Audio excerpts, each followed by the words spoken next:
وبركاته.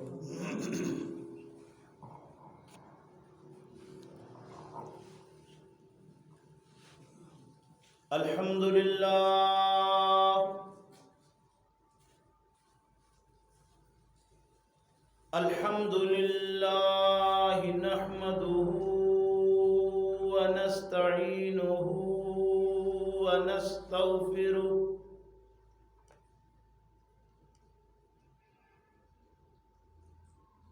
ونعوذ بالله من شرور أنفسنا ومن سيئات أعمالنا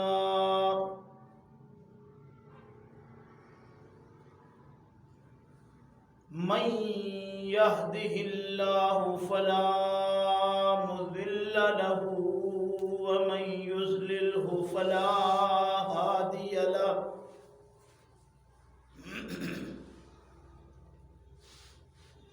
ونشهد أن لا إله إلا الله وحده لا شريك له ونشهد أن محمدًا عبده ورسوله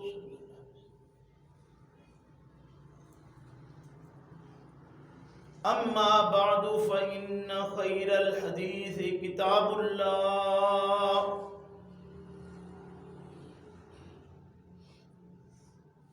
وخير الهدي هدي محمد صلى الله عليه وسلم وشر الأمور محدثاتها وكل محدثة بدعة وكل بدعة ضلالة وكل ضلالة في النار فأعوذ بالله من الشيطان الرجيم بسم الله الرحمن الرحيم والمحصنات من النساء إلا ما ملكت أيمانكم كتاب الله عليكم وأحل لكم ما وراء ذلكم أن تبتغوا بأموالكم محسنين غير مسافحين فما استمتعتم به منهن فآتوهن أجورهن فريضة ولا جناح عليكم فيما تراضيتم به من بعد الفريضة إن الله كان عليما حكيما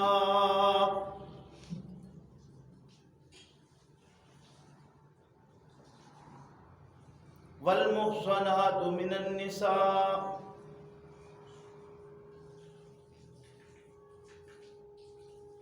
اور عورتوں میں سے وہ جو پہلے سے شادی شدہ ہیں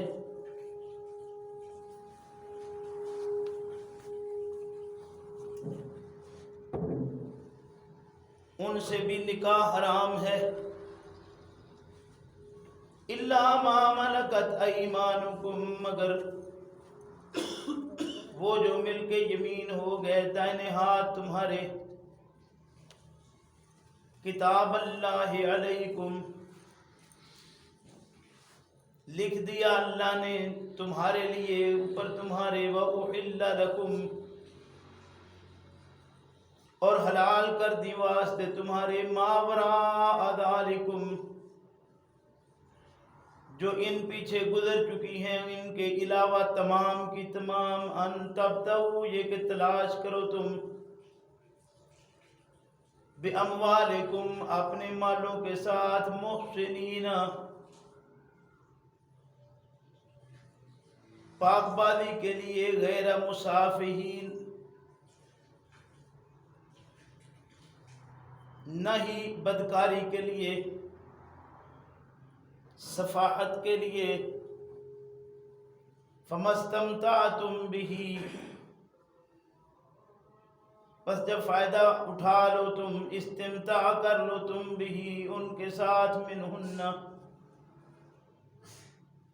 ان عورتوں سے، فآتوہن اجورہن دو ان کو اجر ان کا، فریضہ جو مقرر کیا ہے۔ ولا جناح علیکم،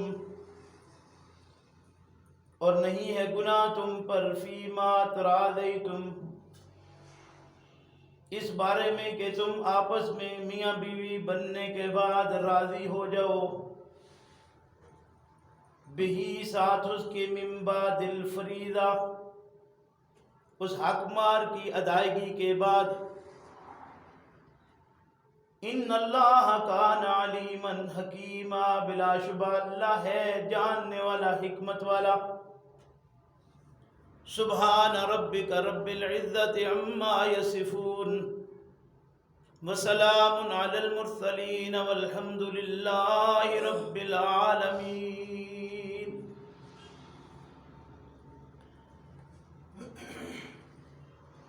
میرے محترم بزرگوں، بھائیوں،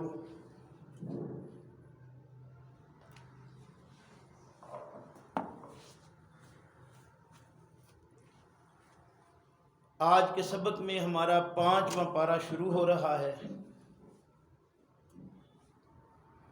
یہ مسلسل سبق جو سورہ النساء میں ہمارا جاری ہے،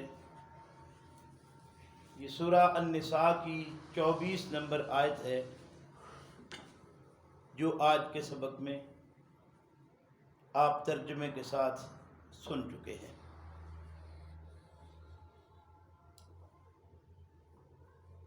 اگر آپ کو یاد ہو تو گزشتہ سبق ہمارا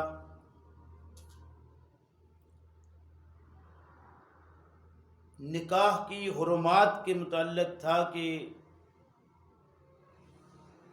کون کون سی جگہ ہے جہاں تمہارا نکاح رشتہ داری کے لحاظ سے ممکن نہیں ہے۔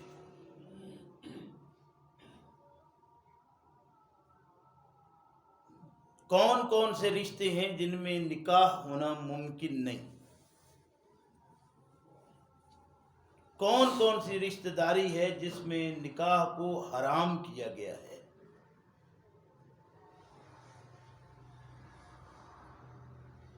تو اس سلسلہ میں آج کی جو سبق کی آیا مبارکہ ہے وہ بھی اسی مضمون کو آگے بڑھا رہی ہے۔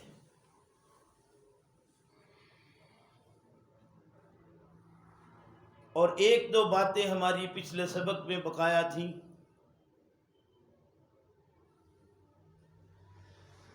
جس میں وَحَلَائِلُ أَبْنَائِكُمُ الَّذِينَ مِنْ أَصْلَابِكُمْ رہ گیا تھا۔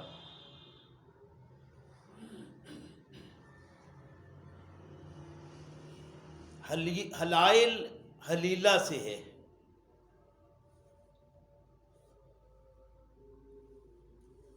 اور حلیلہ کہتے ہیں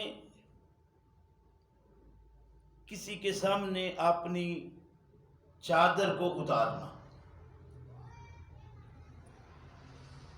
یعنی ان عورتوں سے بھی نکاح حرام ہو جاتا ہے جو صلبی بیٹوں کی بیویاں بن چکی ہوں، یعنی صرف منکوہ نہ ہوں بلکہ وہ حق زوجیت ادا کر چکی ہوں۔ تو فرمایا وَحَلَائِلُ أَبْنَائِكُمُ الَّذِينَ مِنْ أَصْلَابِكُمْ، گویا جو صلبی یعنی حقیقی بیٹے ہیں، اگر وہ بیوی اپنی کو طلاق دے دیں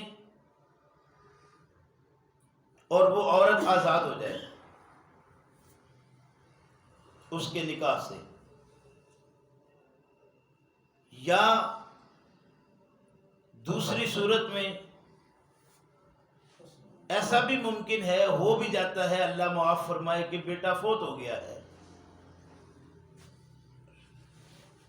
اور 4 ماہ 10 دن کی جو عدت ہے وہ گزر چکی ہے،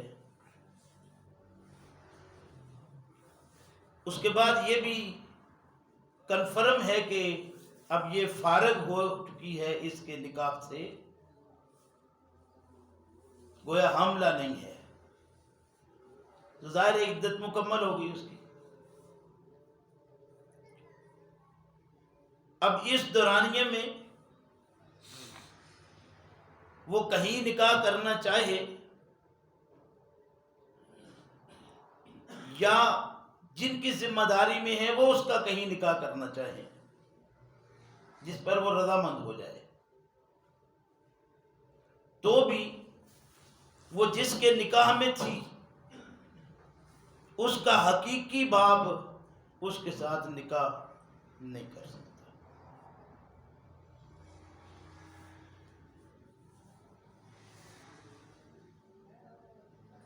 یہ باتیں سمجھنا بہت ضروری ہے آج جو سبق ہے اس کے لیے۔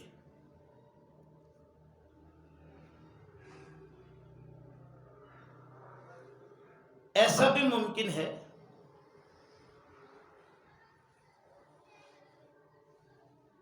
کہ بیٹا کسی اور بیوی کا ہو،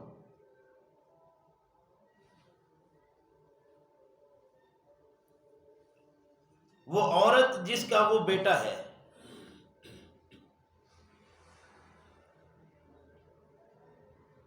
وہ اس مرد کے نکاح میں آ گئی اور وہ بیٹا فوت ہو گیا،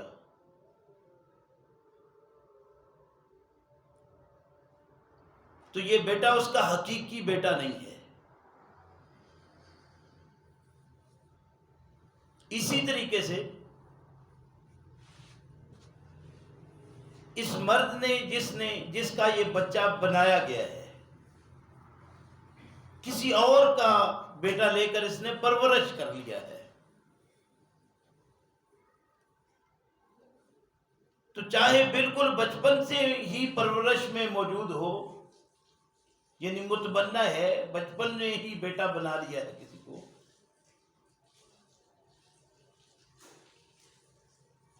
اگر وہ کوئی ایسی صورت بن جاتی ہے کہ طلاق دے دے یا وفات پا جائے اور اس کی حلیلہ اب ظاہر ہے اس کے نکاح سے آزاد ہو گئی، چاہے طلاق کی شکل میں یا وفات پا جانے کی صورت میں، تو یہ باپ جس نے وہ بچہ پرورش کیا ہوا تھا اپنے پاس، وہ اس عورت سے نکاح کر سکتا ہے۔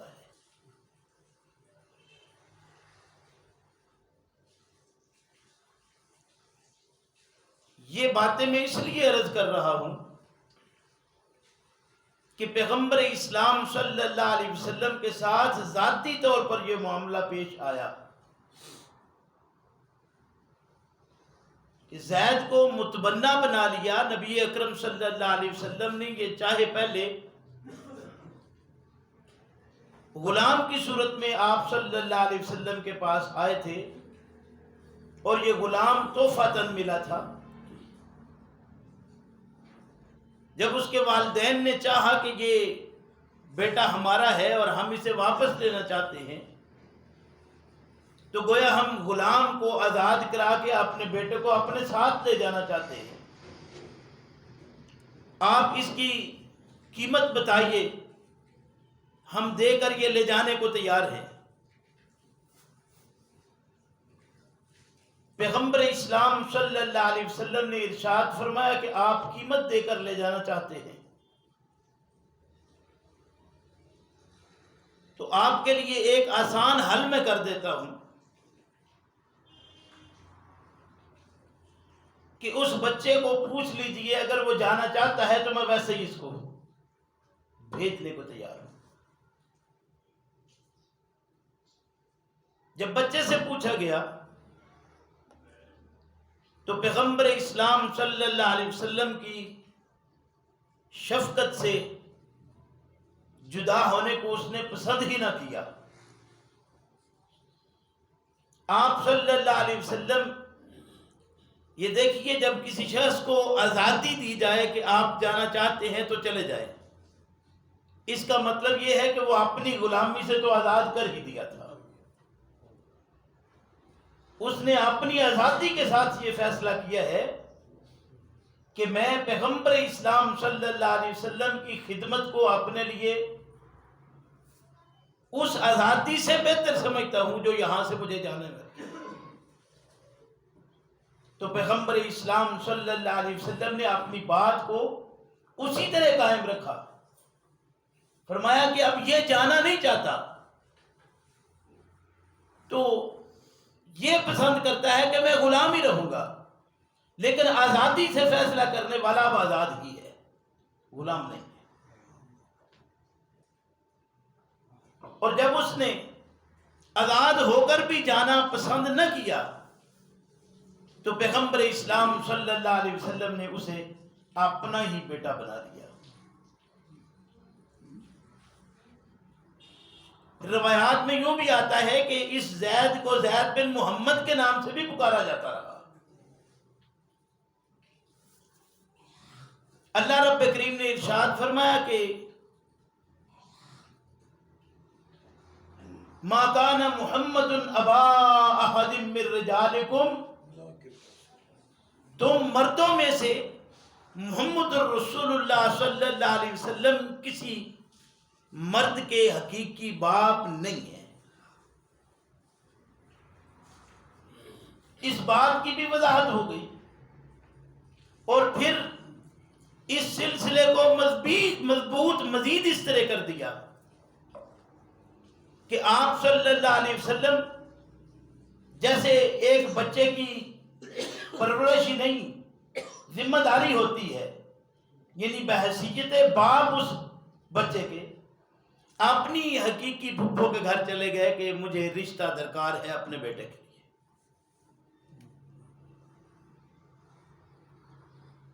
پھر روایات میں یوں بھی ملتا ہے کہ جب پھپھی کے پاس گئے، پھپھی کو بھتیجا پیارا ویسے ہی بہت ہے، اس لیے کہ یہ پھپھی جب بھتیجے کو دیکھتی ہے تو اسے اس میں اپنا وفات شدہ بھائی بھی نظر آتا ہے، اور یہ باتیں بھی ہمارے ہاں آج بھی گنی جاتی ہیں کہ یہ بچہ ہمارا بھتیجا ہی نہیں، ہمارے بھائی کی نشانی اور علامت ہے۔ اتنا پیار ہے تو پھپھی پوچھتی ہیں کہ آپ میرے پاس جو آئے ہیں یہ محمد بن عبداللہ ہے یا محمد الرسول اللہ ہے؟ یہ جملہ بھی اس بات کی طرف اشارہ دیتا ہے کہ محمد الرسول اللہ صلی اللہ علیہ وسلم کی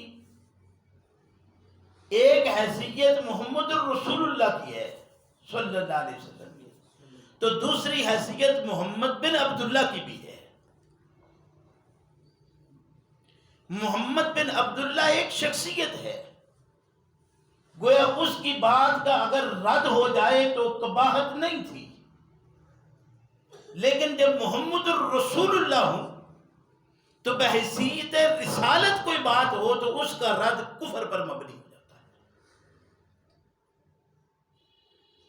اس لحاظ سے شخصیت کتنی محترم ہو اس کا احترام اپنی جگہ پر، لیکن یہ شخصیت جو اللہ کی طرف سے تقرر جس کا ہو گیا ہو اس کا ایک اپنا مقام ہے۔ اس سے بھی دو چیزیں آج کے سبق میں عرض کروں گا۔ ایک ہم پیچھے پڑھ آئے ہیں کہ مرنے والا جب کوئی مرتا ہے اس کا ترکہ تقسیم ہوتا ہے، اس ترکے کو جو تقسیم ہونا ہے، اس وراثت کی جو تقسیم ہے، اس میں جس طرح بیٹے کا حق ہے اسی طرح بیٹی کا حق ہے۔ وہ حق اللہ نے مقرر کیے ہیں، اس میں سے کوئی شخص بھی اپنا پورا حق کسی دوسرے کے حق میں چھوڑ نہیں سکتا۔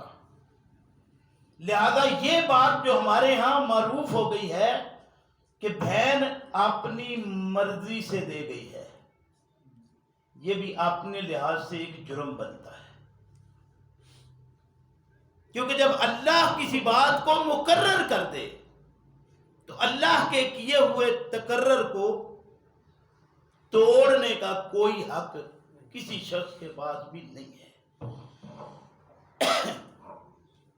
اور نبی اکرم صلی اللہ علیہ وسلم کے اپنے زمانے میں آپ کے ہوتے ہوئے بھی اس طرح ہی تھا کہ جب اللہ کی طرف سے کوئی بات مقرر ہو گئی تو اس میں تبدیلی ممکن نہیں ہے۔ لہذا آج ہمیں جو یہ بڑے پڑھے لکھے اور جو بڑے معتبر گھرانے ہیں، حتیٰ کہ ہمارے اپنے وہ گھر جو قرآن پڑھتے پڑھاتے ہیں ہر وقت، ان میں بھی جب یہ بات آتی ہے کہ بہن اپنا حصہ اپنی مرضی سے اپنی انشراح سے بھائیوں کے نام کرتی ہے تو وہ حدود اللہ کو پامال کرتی ہے، گویا مرضی سے بھی دیا نہیں کر سکتا۔ ایک بات ہے۔ دوسری آج کے سبق میں ابھی آگے پھر آئے گی، پیچھے بھی آپ پڑھ آئے ہیں۔ دوسری چیز تھی حق مار کا تقرر۔ حق مار کو مقرر کرنا نکاح میں لازم ہے، لہذا اس کو تھوڑا یا بہت یعنی جتنا بھی اس کا تقرر کرنا، اس کو باقاعدہ بتانا، اس کے حق میں کرنا کچھ، یہ بھی اللہ کی طرف سے مقرر ہے، لہذا اس تقرر کو بھی کوئی مکمل طور پر ختم نہیں کر سکتا۔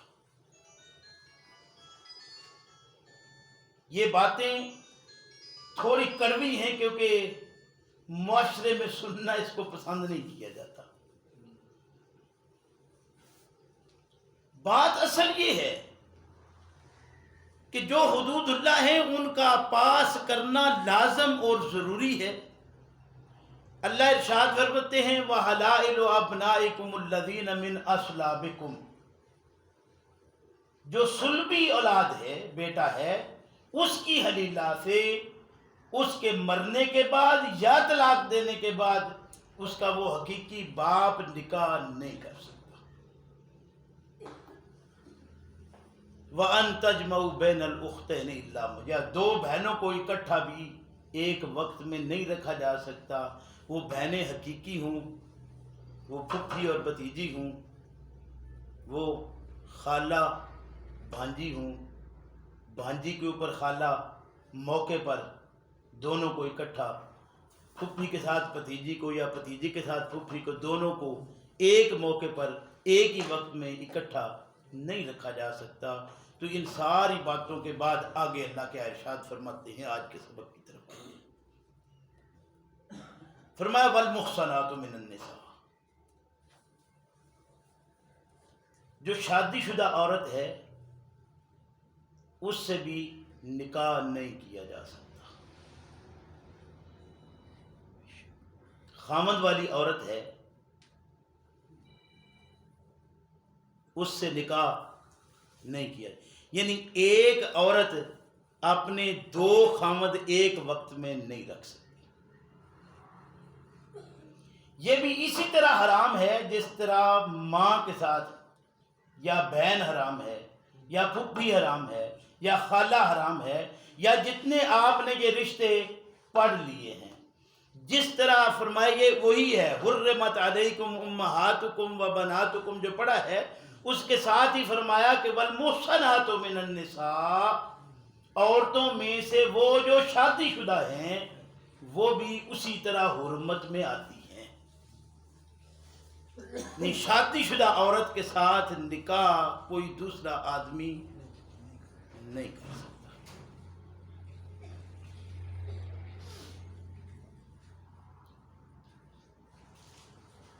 اصل میں حسن کہتے ہیں ہا صاد اور نون ایک قلعہ، اور قلعہ جس کی فصیل اس طرح یعنی ہر طرف سے جو بند ہے، اور جس عورت کا نکاح ہو چکا ہو وہ ہر طرف سے اب بند ہے، اس کی کسی دوسرے مرد کے ساتھ نکاح کی کوئی صورت ان حالات میں نہیں ہے۔ اور یہ 5ویں پارے کا آغاز اس لفظ سے کیا گیا ہے، لیکن پتہ نہیں کیوں اس بات کی طرف کبھی خیال ہی نہیں گیا۔ اب ایک مرد ایک وقت میں ایک سے زیادہ ازواج رکھ سکتا ہے، لیکن ایک عورت ایک ہی وقت میں ایک سے زیادہ مردوں سے انوالو نہیں ہو سکتی۔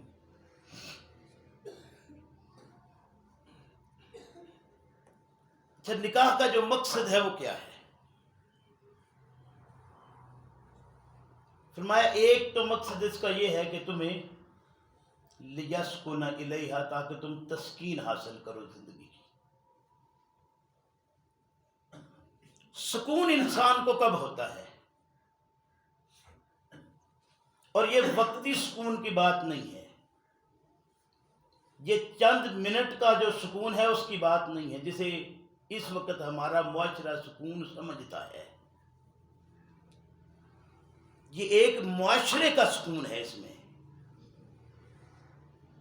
تو وہ کہاں ملے گا؟ ظاہر ہے جہاں نکاح ہوگا۔ دوسرا اس کا جو مقصد ہے وہ ہے نسل انسانی کی افزائش۔ تو نسل انسانی کی افزائش کے لیے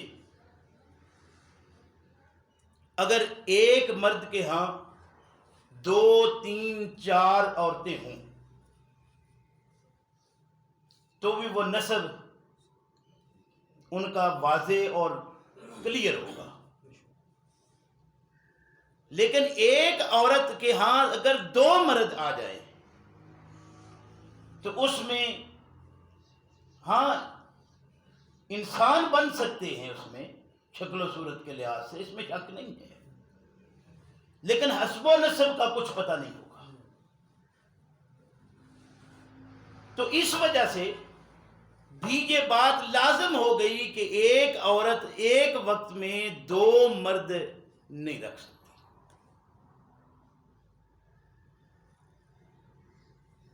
جب یہ بات بھی لازم ہے اور ہم تسلیم بھی کر گئے تو پھر وہ نظریہ کہ جب کوئی لونڈی بن جائے تو اس کے ساتھ بغیر نکاح کے سلسلہ کیسے ممکن ہو سکتا ہے؟ معروف تو ہمارے ہاں ہے یہ بات کہ لونڈی کو ایک مرد جس کی وہ لونڈی ہے وہ اپنا ضرورت اس سے پوری کرے بغیر نکاح کے۔ اور اسی سے انہوں نے یوں غلطی لگائی والمحصنات من النساء الا ما ملکت ایمانکم، یعنی محسنہ شادی شدہ وہ اللہ رب کریم نے حرام قرار دے دی۔ کس سلسلے کے لیے؟ ناجائز کے لیے نہیں، نکاح کے لیے۔ تو آگے فرمایا الا ما ملکت، اس کا مطلب آگے جو صورتحال ہے وہ کس طرف آ رہی ہے کہ ایسی کوئی عورت تمہارے پاس ہے جو لونڈی بن گئی ہے، تھی وہ شادی شدہ، یعنی جہاں سے آئی وہاں اس کا نکاح موجود تھا، اب وہ آپ کے ملک کی زمین ہو گئی، آپ اس کے مالک بن گئے، نہ وہ اپنے خامد کے پاس جا سکتی ہے نہ خامد اس کے پاس آ سکتا ہے۔ ایسا سلسلہ بیچ میں ہے کہ یہ نہ مل سکتے ہیں، نہ وہ طلاق بھیج سکتا ہے، نہ یہ اس سے لے سکتی ہے کیونکہ یہ غلام بن گئی ہے۔ تو اب ایسی عورت جو پہلے سے کسی کی منکوحہ ہے، یعنی وہ شادی شدہ تھی، یہ تھا الا ما ملکت ایمانکم، یعنی ایسی شادی شدہ عورت سے نکاح ممکن ہے جو ملک زمین بن گئی ہو۔ پہلے کسی کے نکاح میں تھی، جنگ کی صورت بن گئی، وہ عورت غلام ہو گئی. ایسی عورت غلام بن جائے تو ظاہر ہے جن کو دونوں کی آپس میں جنگ تھی، ان کے کوئی معاہدات ہوں گے، کب ہوں گے، کیا سلسلہ ہوگا، وہ واپس لے پائیں گے نہیں لے پائیں گے، اس کی کیا صورت حال بنے گی؟ کیا اس کو آزاد چھوڑ دینا ہے؟ تو ایسی صورت میں وہ عورت غلام بھی رہ سکتی ہے اور غلام کے ساتھ وہ منقوع بھی کسی کی ہو سکتی ہے. اور اس کے آگے احکام الگ الگ بھی بیان کیے گئے ہیں کہ آزاد عورت اور غلام عورت کے احکام ایک جیسے نہیں ہیں. یہ باتیں بھی ہم پیچھے پڑھ آئے ہیں، ویسے مضمون میں آگے بھی آئیں گی کہ عورت آزاد ہو، اس کے ساتھ آپ نے نکاح کیا تو ایک تو حق مہر کا تقرر ہے ہی، دوسری اس کی اور بہت ساری ذمہ داریاں ہیں کیونکہ وہ آزاد ہے، وہ پابند نہیں ہے آپ کے ساتھ ہر وقت رہنے کو، ہر معاملے میں آپ کہاں ہو. یہ بات اپنی جگہ پر ہے کہ الرجال قوامون علی النساء، مرد قوام ہیں، لیکن قوام کا مطلب پیچھے آپ پڑھ آئے ہیں کہ وہ کیا تھا. تو تھا مضبوط ہے، قائم رہنے والا ہے، بات سوچ سمجھ کر کے پھر اس پر خود قائم رہتا ہے. عورت اس کے مقابلے میں اللہ رب کریم نے ارشاد فرمایا کہ یہ عورت کے متعلق فرمایا کہ افمن ینشأ فی الحلیہ فاذا ہی فی الخصام غیر مبین.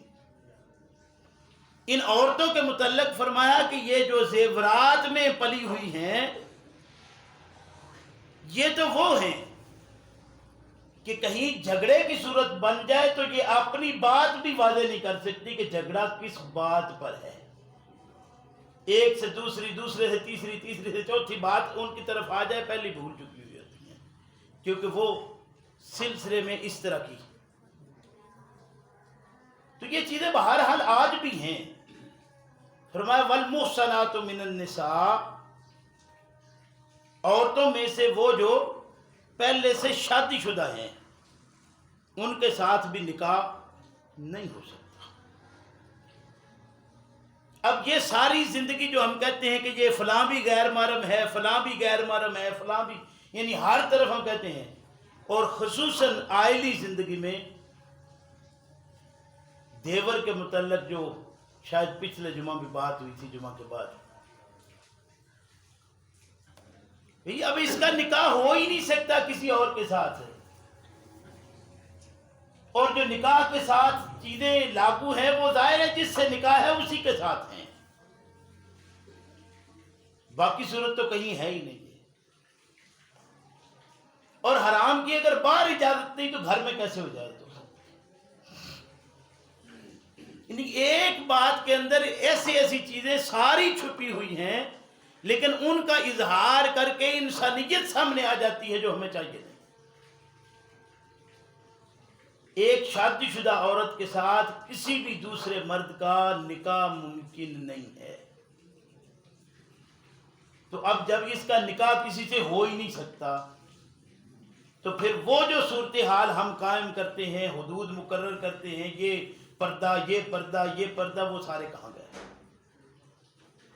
کیونکہ وہ ایک قلعے کے اندر بند ہے، باہر اس سے یہ جا نہیں سکتی. الا ما ملکت ایمانکم، مگر وہ جو ملکے یمین ہو گئے تمہارے ہاتھ. ایسی صورت کے اندر یہ اس سے فائدہ کیوں حاصل کر سکتا ہے کہ اس کا کوئی حق مہر مقرر کر کے اس کو اپنے نکاح میں لے لے. اب یہ جس کی غلام ہے، غلام اسی کی ہے، یہ اس سے خرید کر بھی نکاح کر سکتا ہے اور اس کو اپنے نکاح میں اس طرح بھی لے سکتا ہے کہ یہ ادھر جو خدمت کر رہی ہے وہ کرتی رہے، جو گھریلو کام کاج معاملات ان کے ہیں، وہ جو ضروریات ہیں وہ پوری کرتی رہے، لیکن وہ جو خاص ضرورت ہے اس کے لیے جہاں اس کا نکاح ہے یہ وہاں چلی جائے. گویا یہ آزاد عورت ہے تو وہ ایک جگہ پر ہے، اس کا کام کاج معاملات سارے اور ان کے ساتھ حق زوجیت. اور جو غلام عورت ہے اس سے اگر نکاح ہو جائے تو اس کا کام کاج کسی اور جگہ پر ہے، حق زوجیت کہیں اور ہے. تو ایسی عورت سے نکاح ہو سکتا ہے جو پہلے شادی شدہ تھی، پھر کہیں کسی بھی صورت میں وہ مل کے زمین ہو گئی، تو اب مل کے زمین کے ساتھ جو شادی شدہ تھی اس سے نکاح ہو سکتا ہے. اس کو الگ اس لیے بیان کیا ہے کہ عام حالت میں یہ بات واضح کر دی، والمحصنات من النساء، عورتوں میں سے شادی شدہ عورتیں بھی وہ ہیں جن کو اللہ رب کریم نے فرمایا حرمت علیکم، تم پر یہ حرام کی گئی ہیں. ایک شادی شدہ عورت سے ایک ہی وقت میں دو مرد نکاح نہیں کر سکتے کہ ایک کے نکاح میں وہ پہلے ہے، دوسرے کے میں بعد میں وہ آ جائے. گویا حق زوجیت کے لیے دو جگہ پر ایک عورت نہیں جا سکتی. ویسے بھی آپ معمولات زندگی میں دیکھیں، عورت کے ہاں ایک ماہانہ سلسلہ ہے، پھر اس کو حمل والا معاملہ ہے، وضع تک رضاعت کا سلسلہ ہے، اس کے ساتھ کئی طرح کے معاملات ہیں جو لگے ہوئے ہیں. تو ان سارے معاملات سے مرد آزاد ہے. ہمارے وہ لوگ جو کہتے ہیں کہ جس طرح آزاد مرد ہے اسی طرح عورت کو اس طرح آزاد چھوڑنا چاہیے، تو کبھی انہوں نے سوچا ہے کہ وہ جو رب کریم نے پابندیاں لگائی ہیں اس کے ساتھ یہ ذرا اپنے اوپر بھی لے کر دیکھ لیں. اگر یہ سارے سلسلے اس کے ساتھ بھی ممکن ہیں تو پھر تو اس کو برابری پر اس طرح لے آئیں، ورنہ یہ کئی معاملات میں پابند ہے. یہ یوں کہا جا سکتا ہے کہ معاف نمازیں کرانے گئے تھے، روزے بعد میں رکھنے پڑ گئے، اور یہ روزے بعد میں رکھنے پڑے تو یہ اتنا آسان نہیں ہے. یا عام حالات میں روزے رکھ کے دیکھ لیں، ان کے لیے لازم ہے کہ جو چھوٹے ہوئے روزے ہیں وہ اپنے پورے کریں گے، اور اس حالت میں جب ان کو روزہ نہیں رکھنا وہ اپنے کام کاج اور معمولات زندگی بھی ادا کرے گی.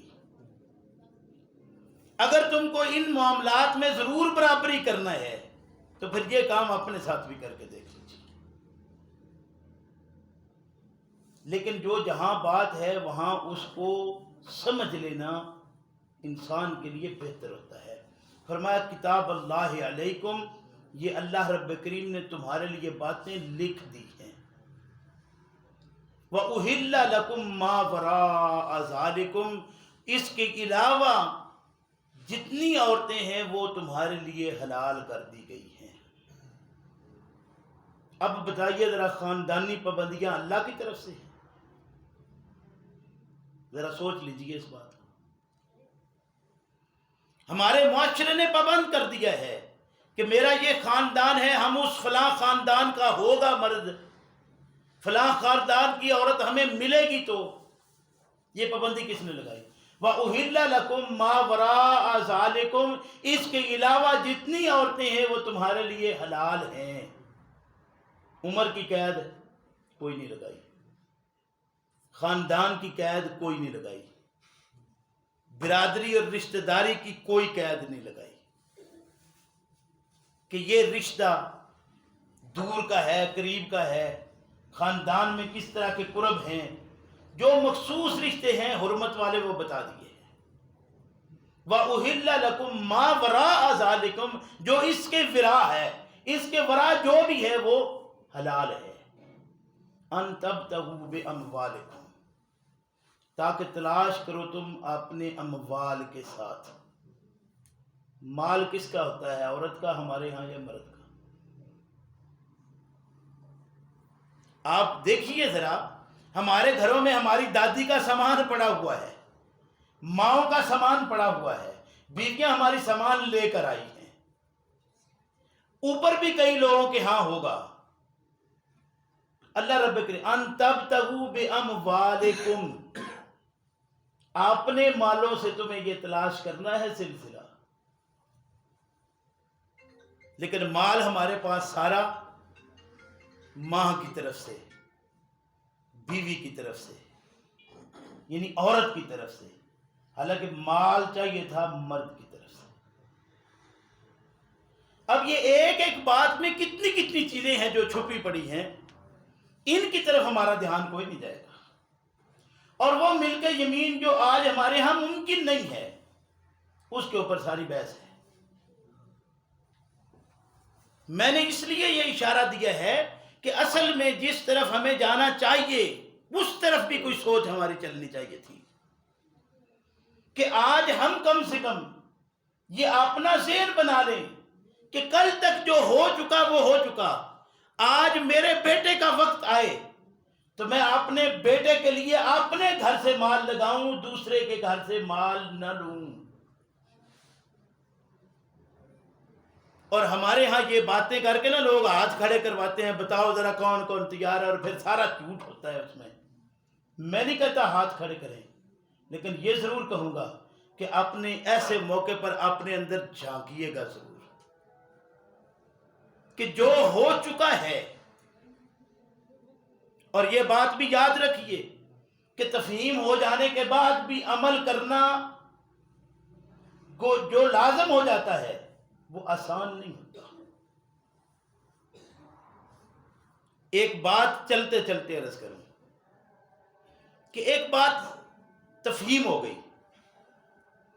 کہ عورت آزاد پیدا ہوئی ہے جس طرح مرد آزاد پیدا، یعنی لڑکا آزاد پیدا ہوا ہے، لڑکی بھی آزاد پیدا ہوئی ہے، اللہ کی مرضی سے آئی۔ تو لڑکے کا نام رکھتے ہوئے ہم بڑا خوشی کے ساتھ لمبا چوڑا اپنی مرضی کا نام آزاد، کہیں باپ کا ساتھ نام لگانا ضروری کبھی نہیں سمجھا، لیکن لڑکی کے ساتھ باپ کا نام۔ اکثریت گھروں میں بچی پیدا ہوتی ہے تو نام باپ کا ساتھ نام لگا دیا جاتا ہے۔ جس طرح بیٹا آزاد ہے بیٹی آزاد نہیں، بیٹے کو تو آپ کے ساتھ رہنا ہے، کافی حد تک امید یہ ہے، بیٹی کو تو لازمی بھیجنا ہے آپ نے دوسری جگہ، تو نام اپنا اس کے ساتھ لگا دیا۔ پھر ایک تجربے کی بات کرنے لگا ہوں کہ یہ نام کہیں وضاحت کر کے چھوڑ کر دیکھ لیجئے صورتحال کیا بنتی ہے، اور اگر اس بات کی سمجھ نہ آئے تو کبھی الگ بیٹھ کر پوچھ لیجئے، میں آپ کو وضاحت کر کے بتا دوں گا کہ کون کون سے حالات دیکھنا پڑ سکتے ہیں۔ کس وجہ سے؟ کہ بیٹی کے ساتھ باپ نے اپنا نام نہیں لگایا، شاید باپ نے اسے اپنی بیٹی سمجھے ہی نہیں، یہاں تک الزام لگ جاتے ہیں۔ اور واللہ یہ باتیں میں جو عرض کر رہا ہوں معاشرے میں عام پائی جاتی ہیں، لیکن کون کہے کسے کہے۔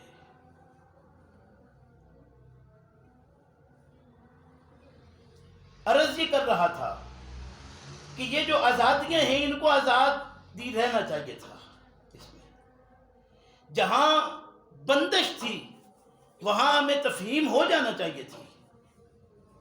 اس سلسلے کے لیے مقصد تھا افزائش انسانی، اس کے لیے نسب درست ہونا چاہیے۔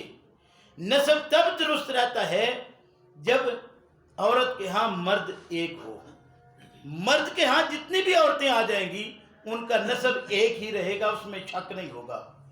لیکن غلام عورت کہیں غلام ہو اور کہیں شادی شدہ ہو، دونوں مرد اس کے پاس ہوں تو نسب کس کے نام جائے گا؟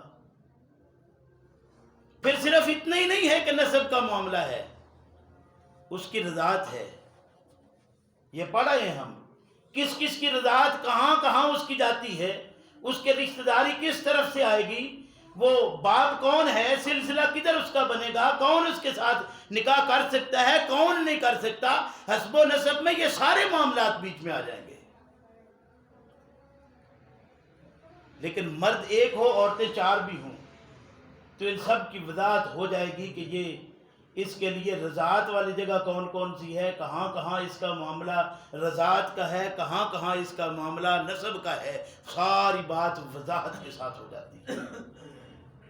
اور اسلام ابہام پیدا کرنے کا نام نہیں ہے، اس لیے ایک وقت میں ایک عورت 2 مرد نہیں رکھ سکتی، اور ایک مرد اپنے ہاں ایک سے زیادہ ازواج رکھ سکتا ہے۔ فرمایا کہ ان تبتغوا باموالکم، تاکہ تلاش کرو تم اپنے مالوں کے ساتھ محسنین غیر مسافحین، قلعہ بندی کے لیے، وقت گزاری کے لیے نہیں، یعنی اس کو اپنے حصار میں مستقل رکھنے کے لیے۔ اس سے بھی کئی ایک مسائل ہیں جو حل ہو گئے۔ وقتی نکاح سوچ سمجھ کر، جسے آپ نے حلالہ کا نام دیا، خود بخود حرام ہو گیا، کیونکہ یہ محسنین نہیں ہے، یہ محسنہ کے لیے نہیں ہوا، محسن کے لیے نہیں ہوا،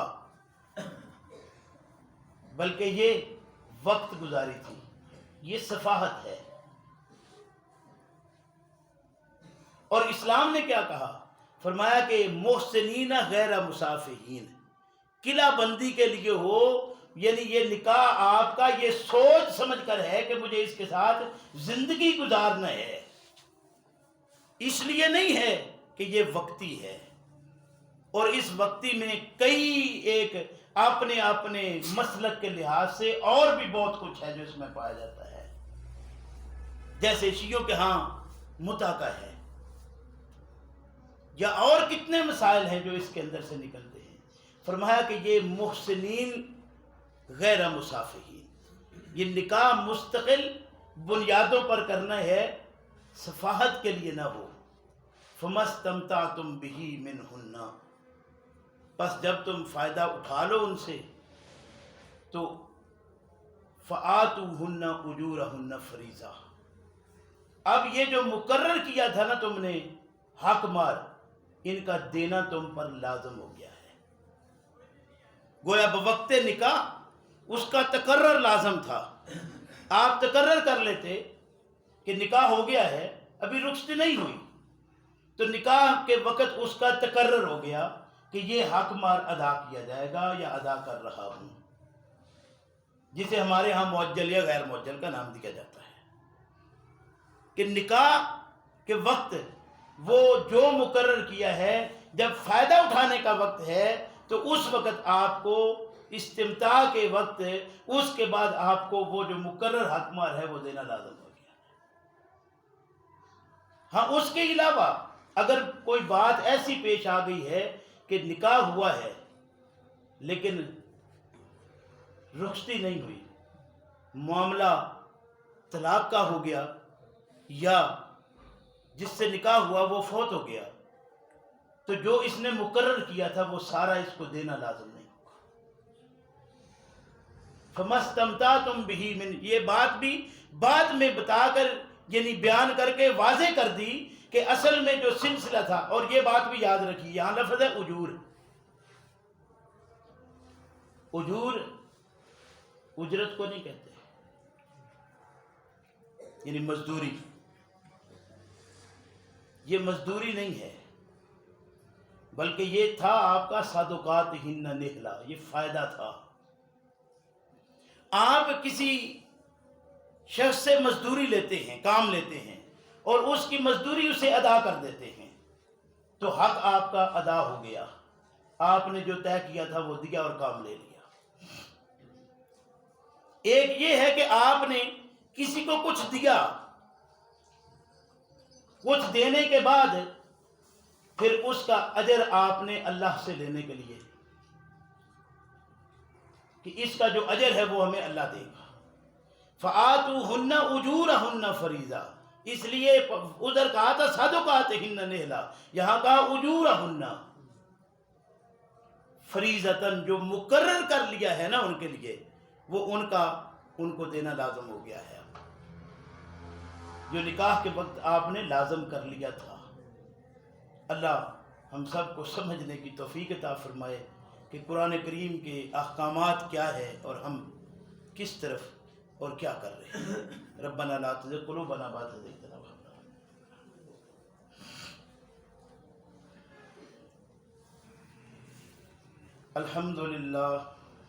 الحمد لله نحمده ونستعينه ونستغفره ونعوذ بالله من شرور أنفسنا ومن سيئات أعمالنا من يهده الله فلا مضل له ومن يضلله فلا هادي له ونشهد أن لا إله إلا الله وحده لا شريك له ونشهد أن محمدا عبده ورسوله أما بعد فإن خير الحديث كتاب الله وخير الهدي هدي محمد صلى الله عليه وسلم وشر الأمور محدثاتها وكل محدثة بدعة وكل بدعة ضلالة وكل ضلالة في النار فأعوذ بالله من الشيطان الرجيم بسم الله الرحمن الرحيم والمحصنات من النساء إلا ما ملكت أيمانكم كتاب الله عليكم وأحل لكم ما وراء ذلكم أن تبتغوا بأموالكم محصنين غير مسافحين فما استمتعتم به منهن أجورا فآتوهن أجورهن فريضة ولا جناح عليكم فيما تراضيتم به من بعد الفريضة إن الله كان عليما حكيما۔ میرے محترم بزرگوں، بھائیوں، اللہ رب کریم ارشاد فرما رہے ہیں کہ یہ حق مار کا جو تقرر آپ نے کیا مقرر ہو گیا نکاح پر، رخصتی کے بعد وہ دینا بھی مکمل لازم ہو گیا۔ اب دے چکنے کے بعد ولا جناح علیکم، تم پر اس بات پر کوئی گناہ نہیں ہے، فی ما تراضیتم، کہ تم دونوں، فی ما ہے تم دونوں یعنی میاں بیوی راضی ہو جاؤ تم آپس میں، ساتھ اس کے من بعد الفریضہ، فریضہ کی ادائیگی کے بعد، مقرر کیے ہوئے کی ادائیگی کے بعد اگر تم آپس میں کسی بات پر متفق ہو جاؤ کہ تم مل کر وہ پیسہ کہیں استعمال کرنا چاہو، خرچ کرنا چاہو، کوئی کاروبار کرنا چاہو، مکان پر لگانا چاہو، تم کسی اور سلسلے میں اس کو خرچ کرنا چاہو تو آپس میں آپس کی رضامندی سے خرچ کر سکتے ہو۔ گویا یہ بات بھی واضح ہو گئی کہ جب ایک مرد نکاح کے لیے کہیں جاتا ہے، نکاح پر وہ دونوں آپس میں راضی ہو جاتے ہیں، تراضیتم ہے نا، راضی بھی ہیں، رضامندی کے ساتھ نکاح ہو گیا ہے، نکاح ہو چکنے کے بعد یہ مطلب جو تقرر کرنا تھا وہ مقرر بھی کر لیا، لڑکے نے جو دیا اس کو، ظاہر ہے یہ لڑکی والے تو لے کر رکھیں گے نہیں، یہ تو اس کے ساتھ واپس آ جائے گی۔ جب اس کے ساتھ وہ واپس آ گیا تو یہ ہمارے ہاں جو معروف ہے یا کیا جاتا ہے کہ دیکھیں جی لڑکی والوں نے اتنا حق مار لکھوا لیا ہے، وہ بات کرنے کی بنتی ہے کہ لڑکے والوں نے جو آج مطلب ہمارے یہاں معاشرے میں بات ہے، یہی ہے ہر جگہ پر لڑکے والے کہ دیکھیں جی لڑکی والوں نے یہ لکھوا لیا ہے، حالانکہ لکھوا نہیں لیا، یہ اللہ نے مقرر کر دیا ہے، اور تقرر اس کا گنتی کے ساتھ اللہ نے نہیں کیا کہ اتنا دینا ہے، یہ بھی لازم نہیں کیا، تھوڑا ہے یا زیادہ، یہ بات کہی ہے کہ جو مناسب لگے وہ ہونا چاہیے، لیکن اس کا مقرر ہونا لازم ہے۔ اور پھر اگر ہم کسی کو جو مال ہم نے دے کر واپس بھی ہمارے پاس ہی آ جانا ہے، وہ دیتے وقت بھی انسان گھبرایا رہے تو اس کا تو دیا ہوا واپس آ جانا ہے، لیکن اس کے ہاں جو دوسری طرف سے جو صورتحال ہے کیا اس کو بھی واپس ملنے کی کوئی صورت ہو جاتی ہے اگر خدا نہ خواستہ معاملہ دوسرا ہو تو؟ ذرا سوچنے کی بات ہے یہ. یعنی جس کو اپنا سب کچھ سونپ دینا ہے کیا اسے وہ بکارت واپس ملے گی؟ نہیں. تو جب ایک آدمی انشراح کے ساتھ یہ ذہن بنا لے کہ مجھے جہاں نکاح کر لیا ہے اس نکاح کے بعد ہمیں اب یک جان دو کالب ہونا ہے، جسم دو رہیں لیکن جان ایک ہو جائے. اس کی ابتدا یہاں سے ہونی چاہیے کہ جب لڑکا نکاح کے لیے جائے تو اپنا مال ساتھ لے کر جائے، اس کے حق میں کرے، اسے نکاح کر کے بیاہ کر کے اپنے ساتھ لے آئے، جو اس کو حق مقرر کر دیا ہے وہ بھی دے دے، اور پھر آگے بھی جتنا اس کو دے سکتا ہے اس کے اوپر انحصار کرے. یہ پوری عائلی زندگی اس کے ساتھ بن جائے گی. ولا جناح علیکم فیما تراضیتم بہ من بعد الفریضہ. اس مقرر دے دینے کے بعد اگر تم آپس میں کوئی رضامندی کے ساتھ کر لو اوپر نیچے کہ سارا میں نے جو لکھوایا تھا وہ سارا دے نہیں سکتا، کچھ طے کر لو اوپر نیچے، اس طرح بھی ممکن ہے. دیا ہوا ہے تو لے کر کسی کام میں لگانا چاہتے ہو لگا سکتے ہو. ان اللہ کان علیما حکیما. اللہ جاننے والا بھی ہے اور پر حکمت بھی ہے. یہ حکمت کی باتیں ہیں جو اللہ رب کریم کی طرف سے ہیں. اللہ مجھے آپ کو سمجھ کی عمل کی توفیق عطا فرمائے. ربنا لا تزغ قلوبنا بعد إذ هديتنا وهب لنا من لدنك رحمة إنك أنت الوهاب.